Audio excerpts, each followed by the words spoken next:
But you can't use a gun for self-protection in Canada. That's not a right that you have in the Constitution or anywhere else.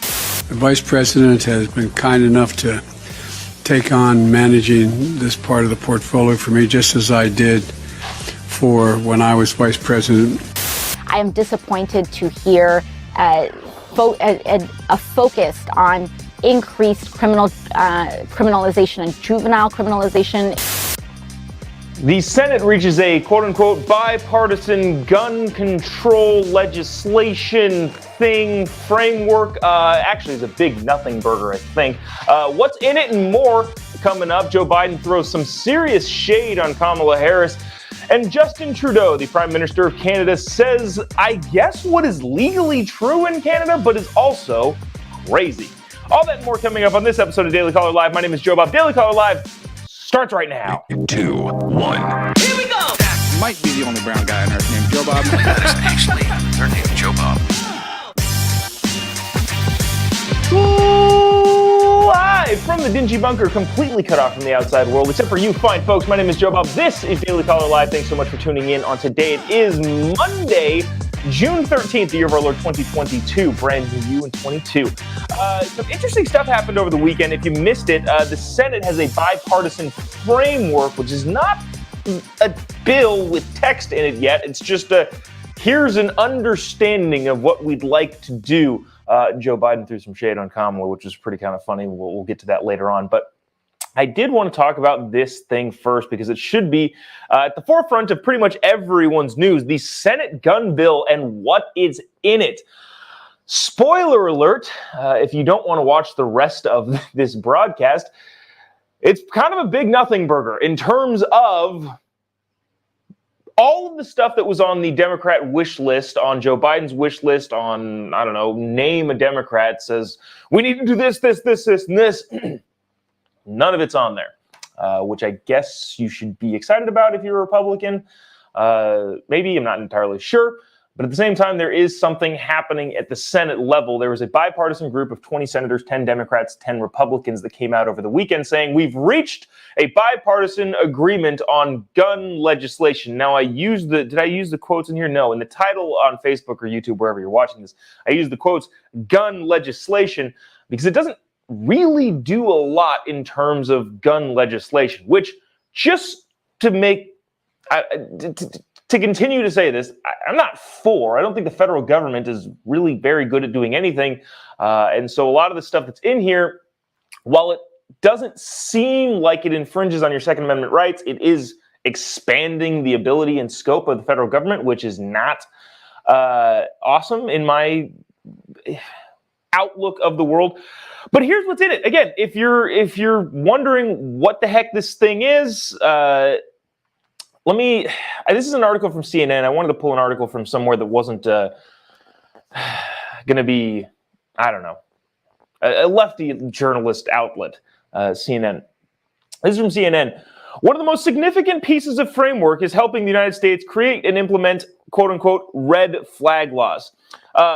Helping states.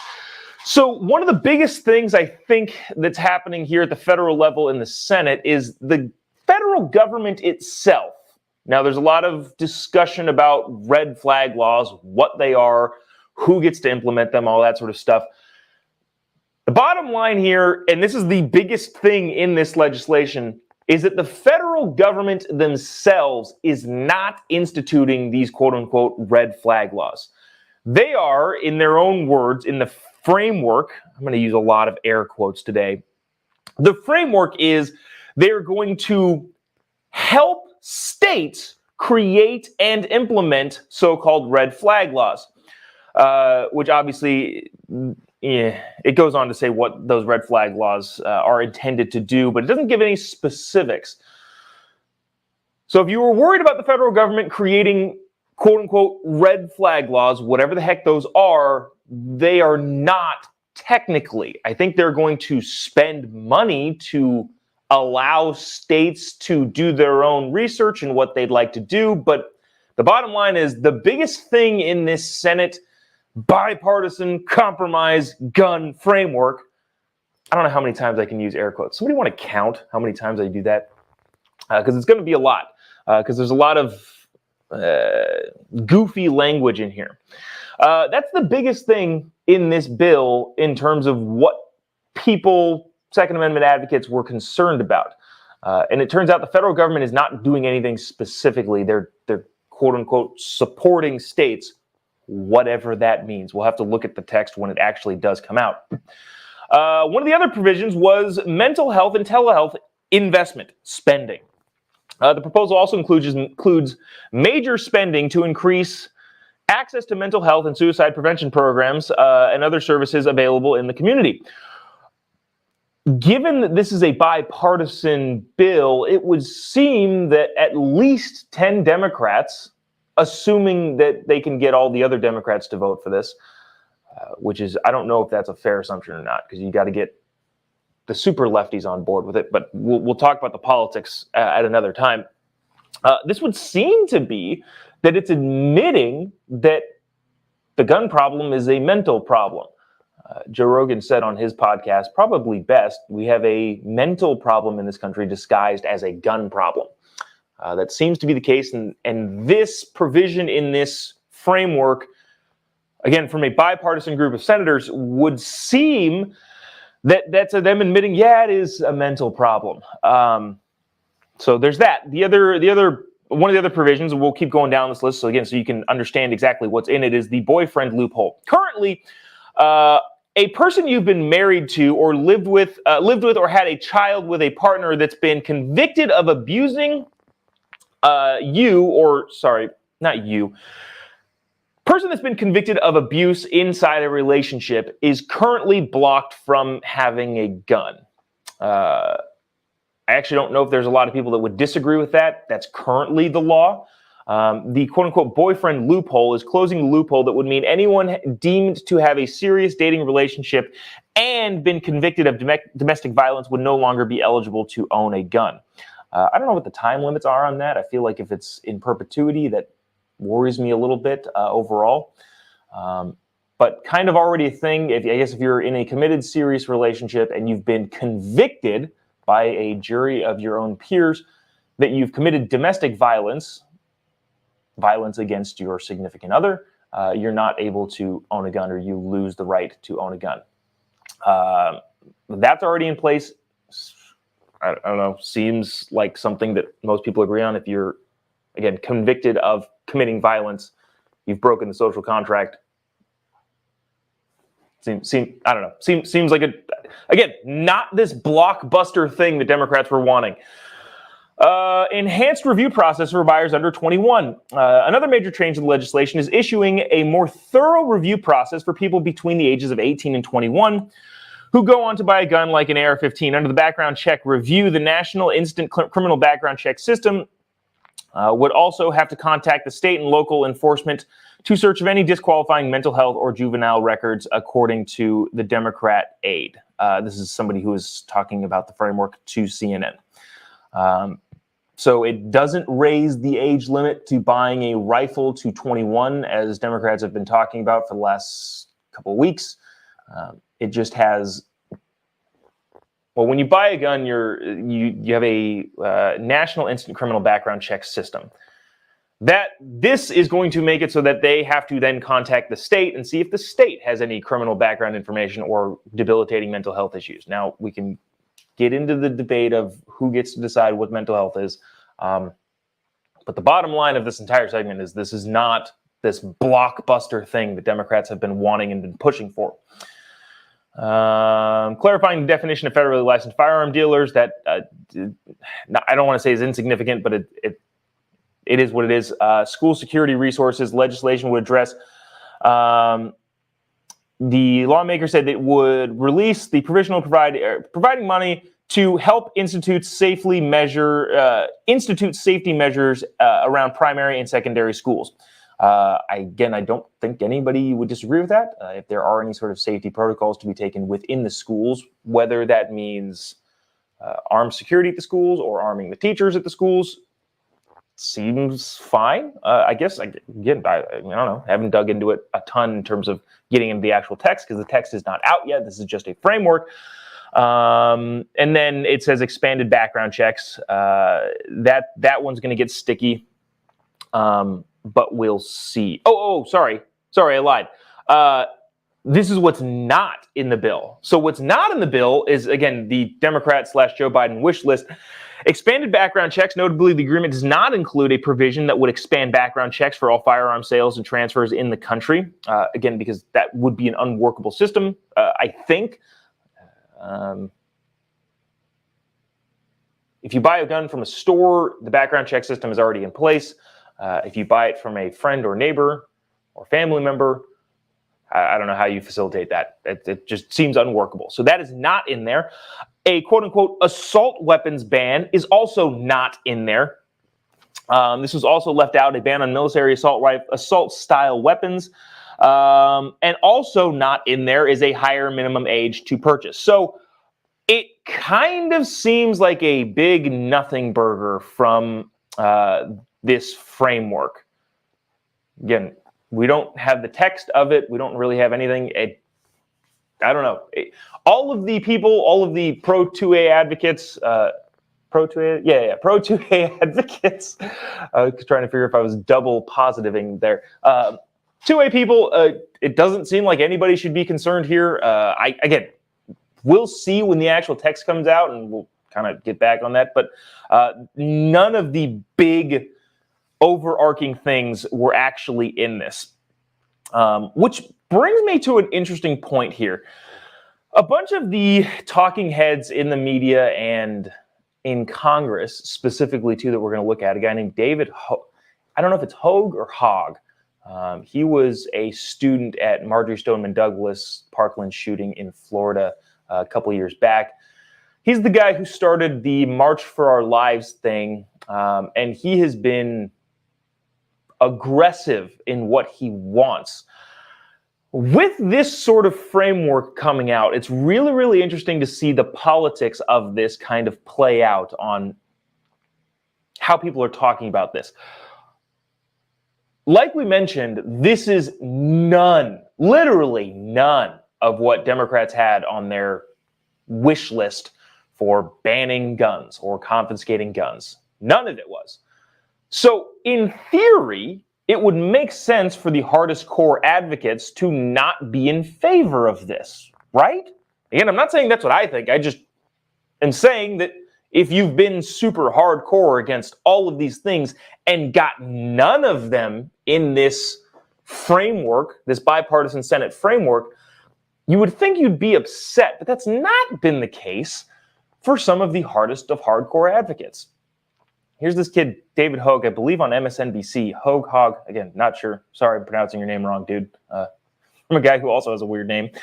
Watch this. This is interesting. Interesting to see how they're handling this. This is a good first step. The reality is there's no single bill that Congress could pass that is going to stop every single shooting, but progress is progress. I believe that the stuff that is in this, essentially a handshake agreement that we have right now, which again is not anything official, could be substantial in helping find a common ground to help stop what happened in Parkland from happening again, such as with the under 21 enhanced review process. So the basis of that entire interview was him saying, well, this is good progress. And again, maybe he actually thinks that, but given how outspoken him and a bunch of people are, if I were advocating for all of these things and this bipartisan agreement gave me none of those things regarding actual guns, I feel like I would be upset.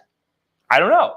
I don't know if that's just true to form politician talk where they're like, yes, this is a good thing because we've compromised and we've done something, even though none of it was what if I were on the left or this kid would want.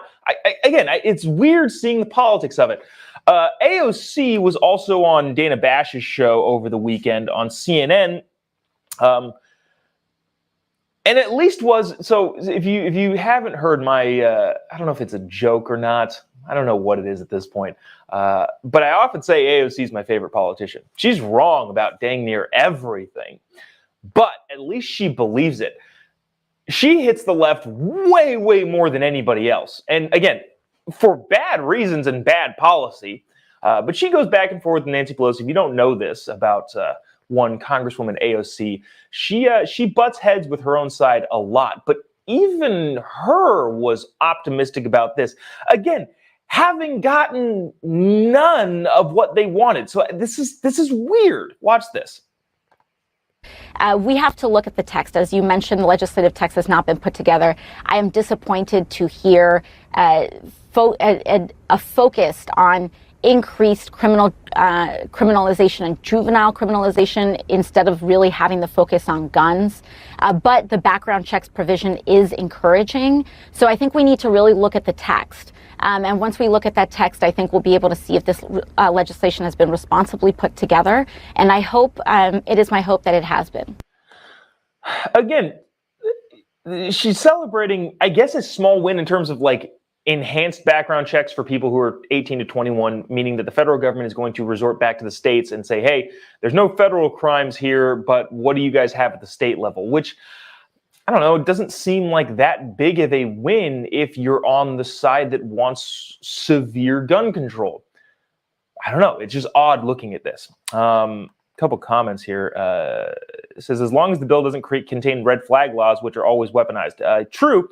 And it doesn't. It contains support, whatever that means, for states to do their own red flag laws, but then that's got to hold up against the Constitution. I don't know. This is all confusing. I'm confused about this. Tom says red flag laws. Red flag is all about taking guns. Again, and it's not technically in the bill. And it also has to hold up against the Constitution, which whatever states want to do. If you're not paying attention, in California, and I think a couple other states too, just had some pretty big restrictive gun laws knocked down. So I don't know. We'll see what actually comes of it. That's enough about this. Oh, you know what? I was also going to say too, about that kid, David Hogue. He's 22 years old. I don't like picking on him. I think from that perspective, he's young, and young people are the way young people are.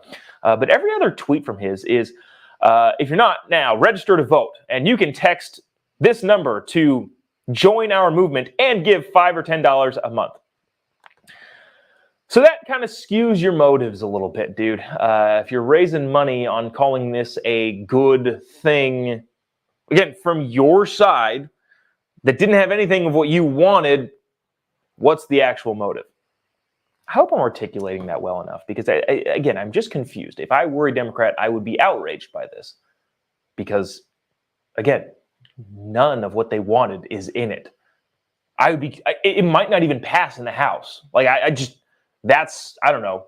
They're wanting to quote unquote do something, and this is doing something, but it is nothing of what they wanted. And I actually do think, like, the mental health stuff, I think, while I'm not pro the U.S. government funding more stuff, at least this would take a look at mental health stuff, which I'm all about that. I said this at the very beginning of this whole renewed gun debate, is that it's just going to devolve into gun conversation, and we're not going to talk about any of the cultural, societal, mental health issues that we have. And apparently we are. So seems okay.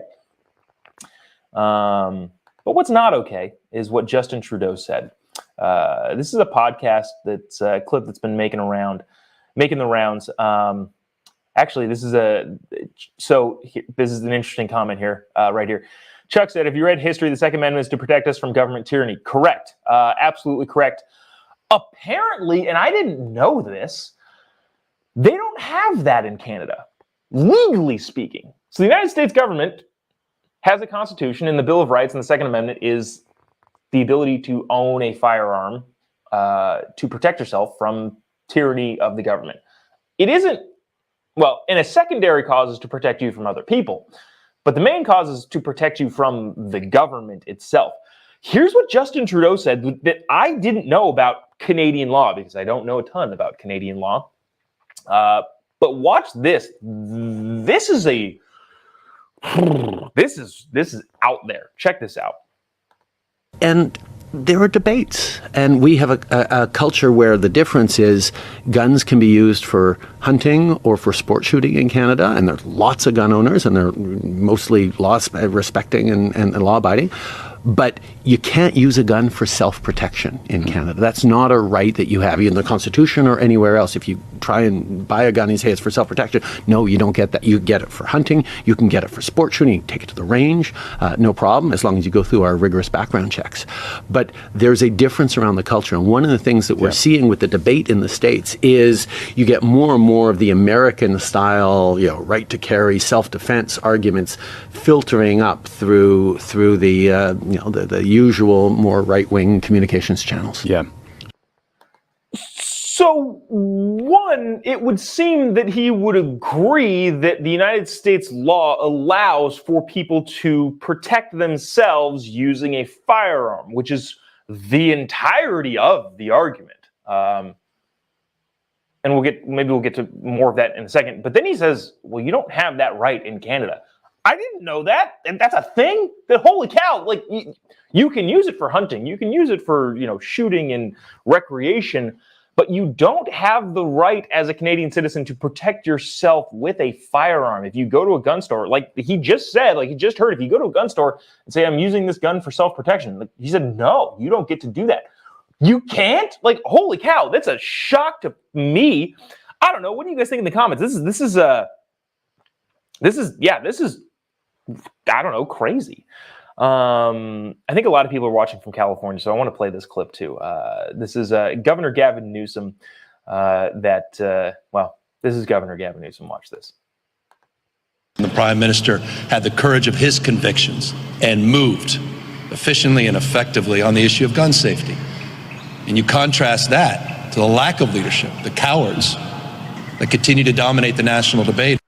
Okay, so you just saw Justin Trudeau say, well, you don't have the right to protect yourself. And then Gavin Newsom, the California governor and future presidential candidate, because that's going to happen, whether you like it or not, saying, yeah, I really appreciate the way that Justin Trudeau acts on gun policy.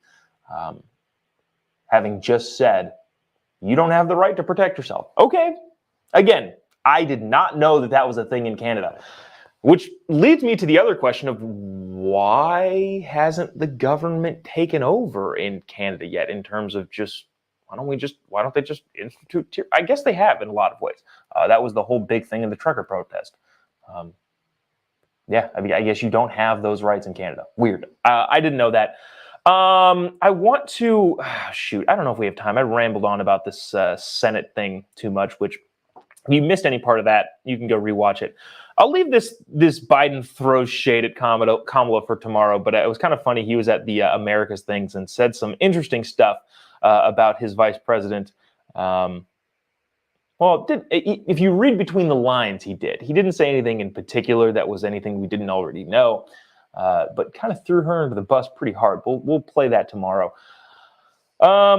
Dang, man. Yeah, this is going to be gnarly. I'm going to see what's when that actual text comes out from the quote unquote bipartisan framework of the Senate bill on guns. And we'll bring it to you when it comes. But as of right now, it looks like doesn't check really any of the boxes that Democrats wanted. And yet a lot of them are still saying, yes, this is good. This is progress. So I don't know. I don't know how cynical we should be. As cynical as you could possibly be. You can't be cynical enough about politicians. But in terms of their motives, it should be interesting. That's going to do it for us today. Appreciate you checking it out, tuning in. There's a bunch of other interesting stuff that happened over the weekend. Maybe we can get to tomorrow, but I feel like that Senate thing was a big enough thing to have to go through as much in depth as we possibly could. Tomorrow we'll, again, play the Biden throwing shade at Kamala clip.